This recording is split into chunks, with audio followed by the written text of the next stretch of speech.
Eu acho que tem um ponto importante nessa tua conversa, nesse momento, e que é importante para a gente salientar bem, tá, Matheus? É o seguinte: o que o Matheus está pontuando? Petróleo subindo, o petróleo ficando mais forte, isso pode favorecer não necessariamente apenas uma Prio 3 ou uma Petro 4. E eu vou ver se o Ures concorda comigo. Mas isso também pode forçar, entre aspas, a Europa a buscar soluções energéticas cada vez mais limpas, por exemplo, urânio, por exemplo, carros elétricos, por exemplo, coisas relacionadas não ao petróleo em si especificamente. Então isso poderia alavancar outros setores que não necessariamente diretamente atrelados ao petróleo, muitas vezes até mesmo setores que seriam contrários ao petróleo em si, como o próprio setor de energia nuclear mencionado agora há pouco. O que tu tem dessa impressão, Urs?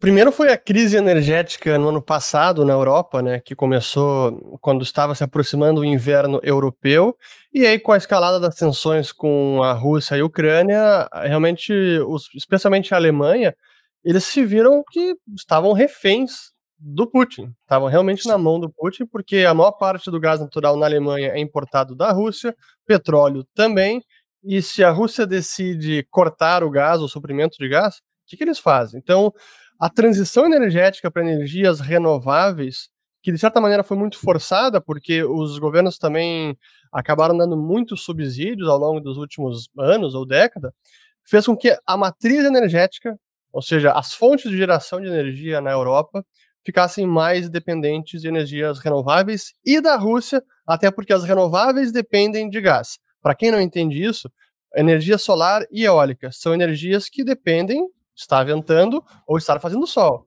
E se não faz sol, como é que a matriz energética dá conta da demanda? Aí precisa ligar as substitutas. Gás natural tem sido a principal forma de apoio às energias renováveis. Só que quem está fornecendo a maior parte desse gás é Vladimir Putin da Rússia. Então, é nesse sentido que a Europa se sentiu agora numa posição muito fragilizada, até geopoliticamente falando, e a realidade bateu a porta. Nas últimas semanas, a gente tem visto na Alemanha, Emmanuel Macron também da França, tentando classificar energia nuclear como verde. Porque realmente é verde, mas mais do que isso, é a realidade que não dá para depender apenas de renováveis e também não dá para ficar na mão de Putin quando é necessário aumentar o suprimento de gás. Então, eu concordo que nesse curto prazo, petróleo pode ser beneficiado por conta de um conflito armado lá e as tensões aumentarem. Mas mais a médio prazo, sem dúvida que o urânio, que é usado como combustível na energia nuclear, está sendo beneficiado já, e para mim tende a ser mais beneficiado ainda, né? Beleza. Eu acho que um ponto importante ser mencionado é que essa pressão em cima da Europa, em cima do gás natural da Rússia, ela existe mais na época do inverno. O que significa? A Rússia tem sobre ela, se a Rússia tem interesse em invadir a Ucrânia, ela tem que invadir de preferência no inverno, porque é o momento que ela tem o maior poder de barganha contra a Europa.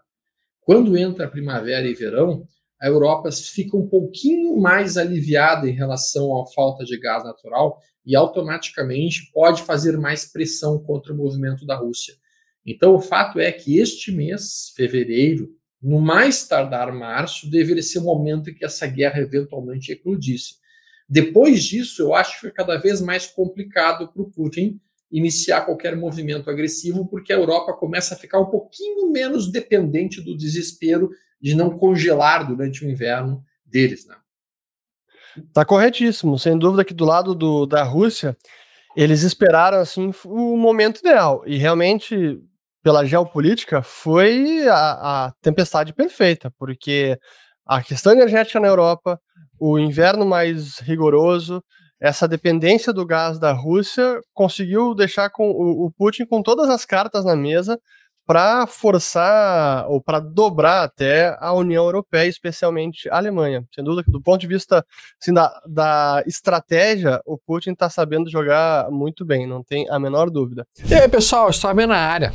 Gostaram desse corte do almoço grátis? Bom, para ficar ligado em todos os episódios do programa, faça sua inscrição aqui no YouTube. Assim você vai ser notificado sempre que houver um episódio novo, além de ficar por dentro de todos os conteúdos sobre o mercado financeiro que nós publicamos lá. Lembre-se, o conhecimento liberta.